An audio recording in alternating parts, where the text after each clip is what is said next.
অসময়ে high high কেউ কারো নয়, সুসময়ে অনেকেই বন্ধু বটে হয়। আমি কথাটা বললাম উল্টা। বর্তমানে আমাদের ফার্মটা চলছে উল্টা, আর এ সময়ে কিন্তু অনেকের কথা মনে থাকবে। আমাদের একসময় গিফট ছিল আর দর্শকই ছিল লাখ লাখ। যখন একটা ভিডিও আমরা পাবলিশ করেছি 24 ঘন্টার মধ্যে সেটা 20,000 ভিউ ছাড়িয়ে গেছে। এখন কিন্তু সেটা আর হয় না। তবে কিছু কিছু দর্শক নিঃস্বার্থভাবে আমাদের পেজের সাথে লেগে আছে, মনে থাকবে তাদের কথা। আমাদের উৎপাদন কিন্তু সবসময় এইরকম থাকবে না যেমনটা বর্তমানে চলছে। গত বছরের চাইতে উৎপাদন কিন্তু সামনের দিকে আরও বাড়বে ইনশাল্লাহ। আপনারা দেখেছেন বিগত দিনে যে মুরগিগুলো ছিল তার চেয়েও অনেক মুরগি আমি রেডি করেছি, যেগুলো সামনের দিকে ডিম বাচ্চা উৎপাদন হবে। বেশ কয়েকদিন আগেও আমাদের পেজ থেকে প্রতি মাসে প্রায় 60 জোড়া এই শৌখিন মুরগি, এই দামি শৌখিন মুরগি গিফট করতাম। অনেকে আমাকে বলতো এত দামি দামি মুরগি কেন গিফট করতাম? ভাই, আমার উৎপাদন ছিল, আমি গিফট করতাম।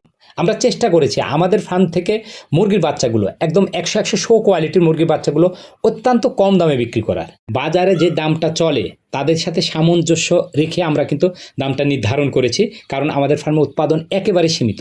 যে পরিমাণ ডিম বর্তমানে হচ্ছে, এই পরিমাণ ডিম থেকে বাচ্চাও হচ্ছে না।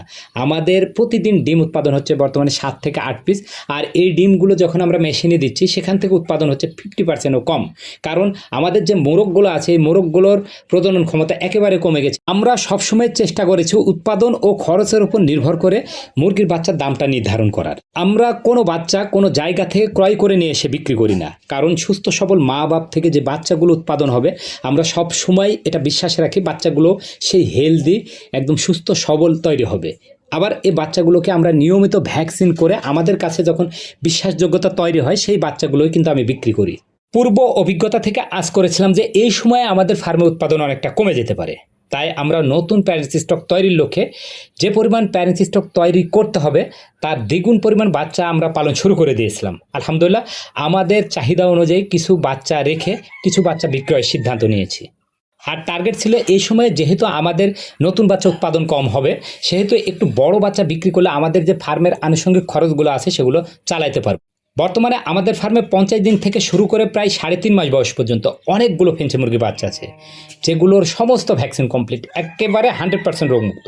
সবসময় আমরা ছোট বাচ্চা বড় করি না, কারণ ছোট 10 পিস বাচ্চা বড় করতে যে পরিমাণ খরচ হয় 20 পিস 30 পিস 40 পিস বাচ্চা বড় করতে তার আংশিক পরিমাণ খরচ হয়। কারণ ভ্যাকসিনগুলো যখন আমরা নিয়ে আসি হয় 500 ডোজ, না হলে 1000 ডোজ, আর প্রতিটা ভ্যাকসিনের দাম কিন্তু অনেক বেশি। কম সংখ্যক বাচ্চা হলে বা এখানে খরচটা বেড়ে যায়, বেশি সংখ্যক বাচ্চা হলে খরচটা অনেকটা কমে আসে। আর এই সকল দামি দামি ভ্যাকসিনগুলো করেই কিন্তু আমাদের এই বাচ্চাগুলো উৎপাদন করেছে আলহামদুলিল্লাহ। যাই হোক, আমাদের বাচ্চা বিক্রি নিয়ে তেমন একটা বাধা না, আলহামদুলিল্লাহ আমাদের বেশ সুনাম আছে। আমাদের ফার্মে যা বাচ্চা উৎপাদন হয় আমরা আমাদের কাস্টমারকে দিতে পারি না, সবার ফোন রিসিভ করতে পারি না। সবার যদি ফোন রিসিভ করতে পারতাম, আমাদের ফার্মে যে পরিমাণ বাচ্চা উৎপাদন হয় কিংবা বাচ্চা আছে এর দ্বিগুণ পরিমাণ বাচ্চা কিন্তু বিক্রি হয়ে যাইত। যাই হোক, আমি আবারও বলি, সুসময়ের বন্ধুদের কিন্তু মনে থাকে না, অসময়ে যারা পাশে থাকে তাদের কথাই কিন্তু বেশি বেশি মনে থাকে। সবাই দোয়া করবেন। আসসালামু আলাইকুম।